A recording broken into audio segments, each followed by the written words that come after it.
Salam paling dahsyat bagi teman-teman semuanya. Malam ini saya ingin membagikan satu tips lagi. Setelah kemarin saya membagikan tentang how to start ya, bagaimana untuk memulai bisnis ini. Kalau Anda ingat, saya kemarin pada poin pertama saya menginfokan bahwa Anda harus mempunyai 20 orang referral dan menduplikasikannya kepada tim Anda. Seperti itu ya. Jadi duplikasi, rekrut 20 member. Oke, nah di sini saya tahu teman-teman pasti mempunyai latar belakang yang berbeda-beda ya. Ada yang memang sudah jago rekrut ya, ada yang memang linknya banyak, jadi pasti tidak akan ada kesulitan kalau untuk merekrut ya. Tapi di sini saya juga banyak menemui banyak sekali yang bertanya kepada saya, Ibu, bagaimana caranya saya bisa merekrut? Bagaimana caranya supaya orang itu tertarik? Bagaimana saya bisa punya referral 20 orang?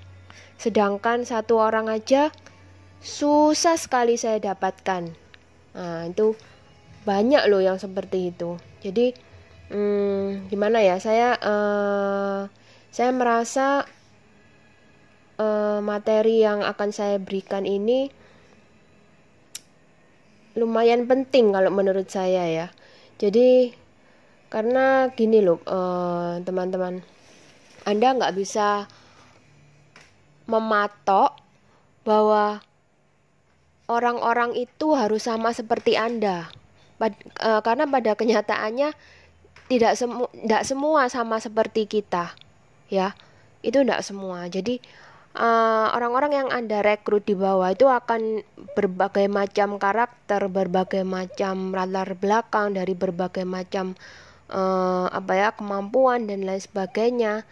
Nah, itu jadi kita itu harus bisa mengedukasi, jadi memberikan hal-hal basic untuk mereka supaya mereka bisa berkembang. Orang-orang yang memang basicnya tidak punya link, yang tidak bisa merekrut, buta sama sekali untuk urusan seperti ini ya, itu bisa terbantu itu ya.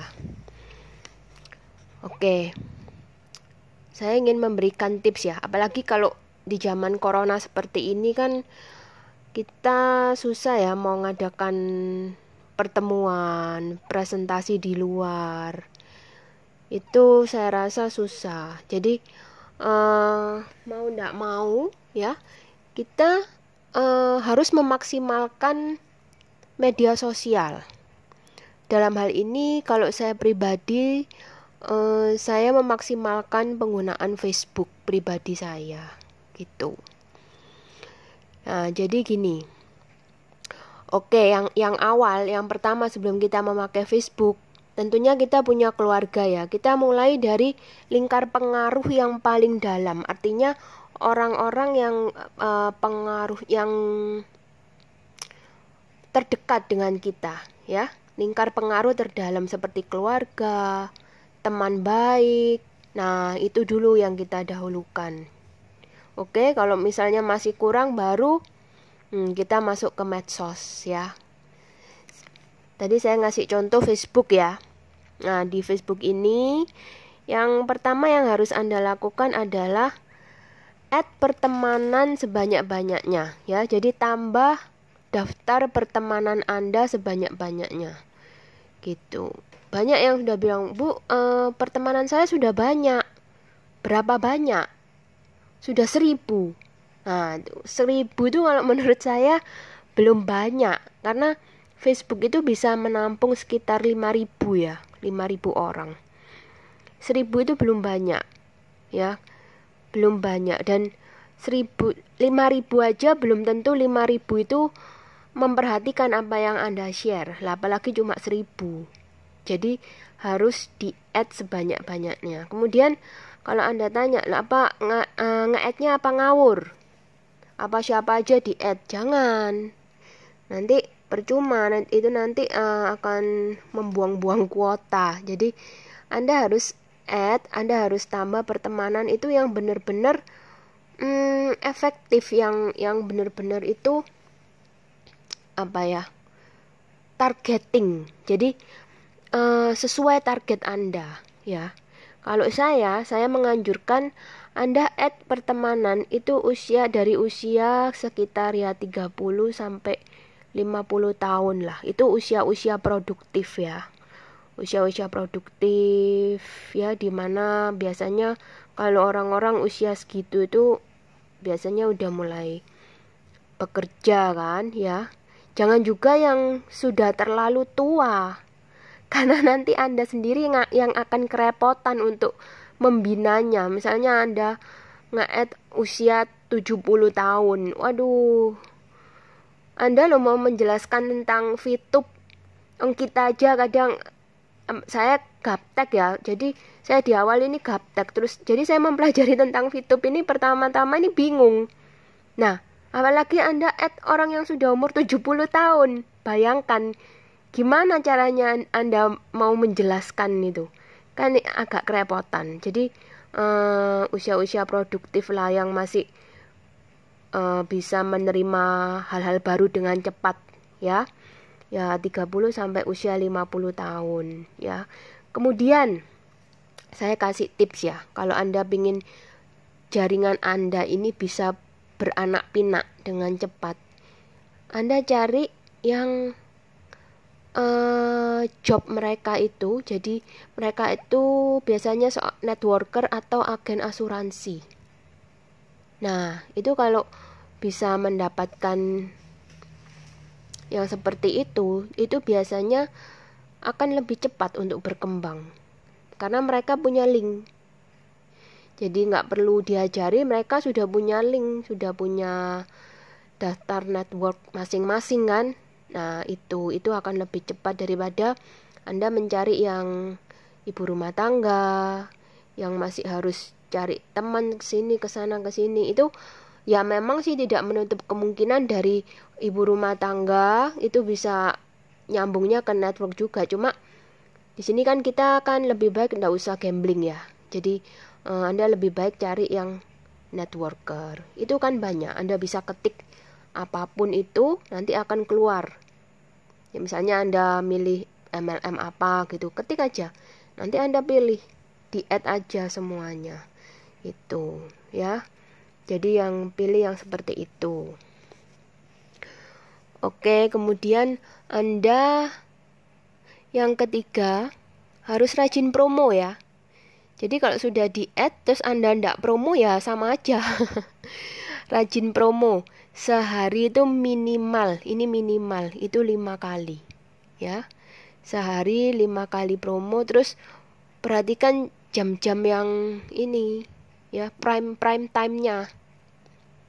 Ya, itu biasanya itu pagi jam 10 ya. Kemudian sore ya, sore sekitar ya jam 3 jam 4. Kemudian malam tuh jam 8. Itu biasanya waktu-waktu prime time ya.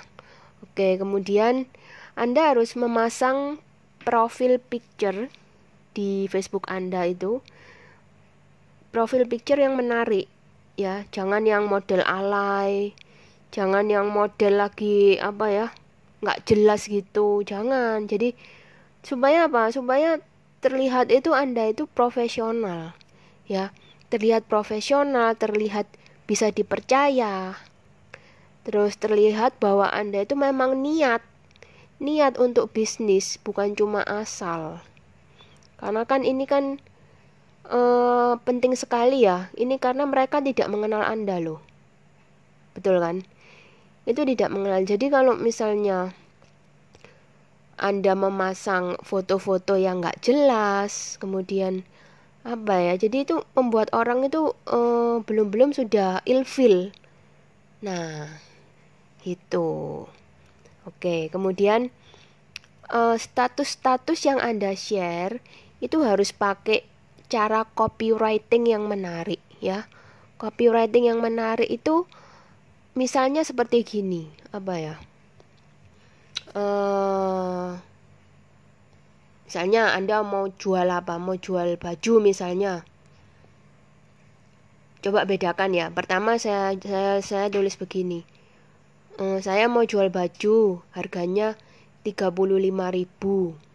Kemudian yang kedua Anda nulisnya gini. Wow, teman-temanku bilang aku lebih cantik loh hari ini. Pasti karena baju yang aku pakai.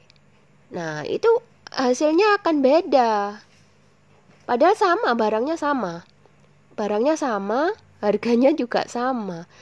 Tapi pasti orang akan lebih tertarik dengan postingan Anda yang kedua.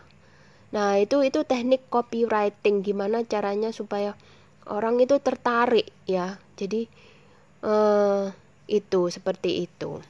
Kemudian Anda harus share gambar-gambar yang menarik tentang VTube ya, yang gambar-gambar edukasi. Pokoknya yang menarik ya. Kemudian atau foto-foto testimoni peraih peringkat bronze, silver dan lain sebagainya. Itu harus Anda share. Atau testimoni bonus, bukti pencairan bonus. Nah, itu benar-benar itu hal-hal yang bagus sekali kalau di-share karena itu real. Dan akan lebih bagus lagi kalau itu adalah testimoni pribadi Anda. Tapi memang kalau memang belum ada, ya Anda bisa memakai testimoni upline. Tidak masalah. Untuk awal-awal ini tidak masalah ya. Kemudian Anda dilarang keras untuk share status galau, status negatif, atau marah-marah di Facebook. Wah, itu sangat dilarang ya. Karena orang itu akan menilai, waduh, kok begini ya? Waduh, orang ini kok begini, kalau aku ikut dia gimana? Nah, jadi itu mereka itu menilai, biarpun mereka tidak komen, tapi mereka itu melihat. Jadi itu status galau Anda, misalnya aduh, hatiku sakit, aduh, itu nggak penting. Itu nggak penting dan itu bisa menjatuhkan nilai seseorang yang Anda ini kan mau membranding diri Anda, ya. Anda mau membranding diri Anda sebagai apa? Nah, kalau di sini kan kita tujuannya bisnis. Kalau tujuannya bisnis, jadi Anda harus benar-benar berusaha menampilkan kepribadian Anda itu sebagai orang-orang yang bisa dipercaya, orang-orang yang bisa memimpin. Lah, kalau status Anda galau, suka marah-marah, pasti orang merasa, aku kok dipimpin sama orang yang marah-marah gini ya. Pasti mereka akan reject. Belum apa-apa mereka pasti akan reject ya. Jadi jangan share status galau, status marah di Facebook Anda. Anda harus share kata-kata positif, kata-kata yang membangun sehingga orang menjadi simpati. Ya, orang itu senang membaca status Anda walaupun dia bukan mau beli barang dari Anda, tidak apa-apa. Walaupun dia di awal tidak join dengan Anda, tidak apa-apa. Jadi awal itu Anda harus berusaha menarik simpati dulu dari mereka, ya. Kalau orang sudah simpati, istilahnya orang tuh kalau sudah jatuh cinta, nanti Anda mau nawarin apa aja mereka pasti mau. Nah, gitu ya. Jadi jangan jangan Anda berpikir, oh saya sudah nge-add 1.000 orang, 1.000-1.000-nya harus join. Bukan gitu. Jadi Anda itu setelah menambah pertemanan, Anda harus membranding diri Anda dulu. Anda harus istilahnya itu kenalan ya. Tapi secara tidak langsung. Jadi supaya mereka tuh mengenal, misalnya si Budi. Oh, ini ada Pak Budi ya. Wah, teman baru ini. Gimana sih kesehariannya? Apa sih yang di-share? Nah, itu. Orang-orang itu biasanya pasti kepo. Jadi mereka sekali melihat, 2 kali melihat, 3 kali. Itu mereka bisa joinnya tuh pada saat mereka melihat yang ke-50 kali itu bisa. Di saat mereka sudah yakin, mereka pasti tanya, mereka benar-benar tertarik, mereka pasti tanya gitu. Ya. Nah, kemudian kalau misalnya ada yang bertanya, ya. Ada yang bertanya, ini bisnis apa?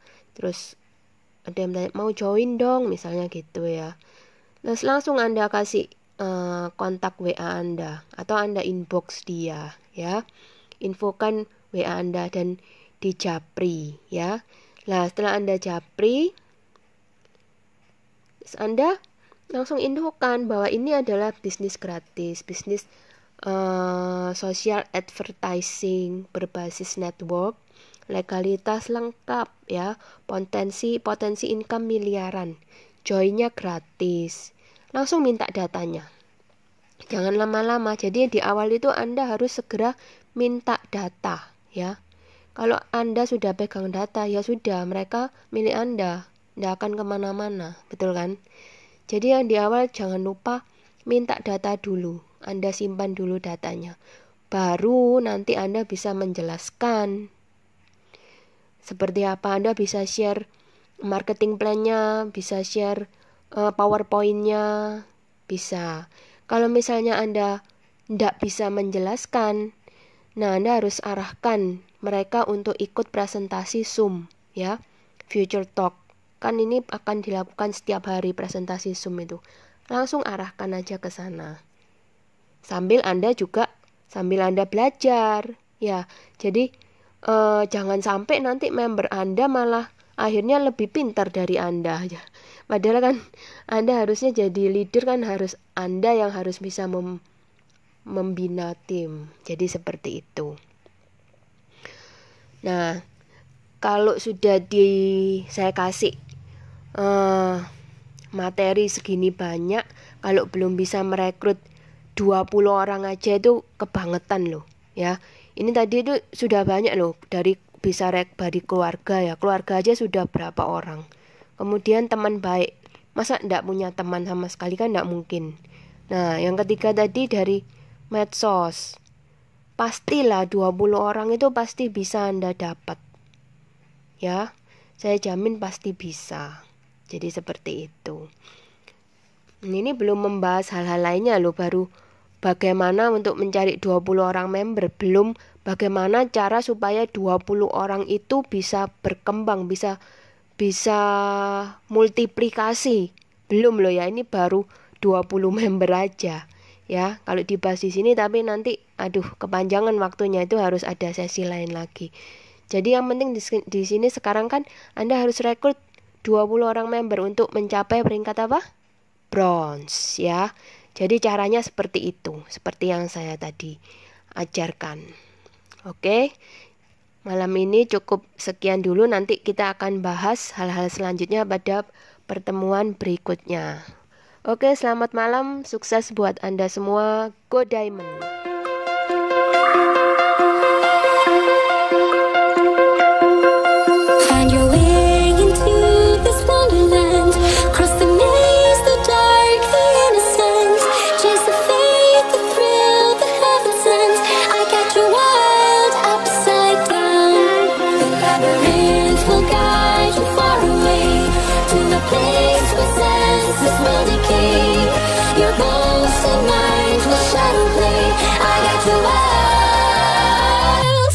Upside down.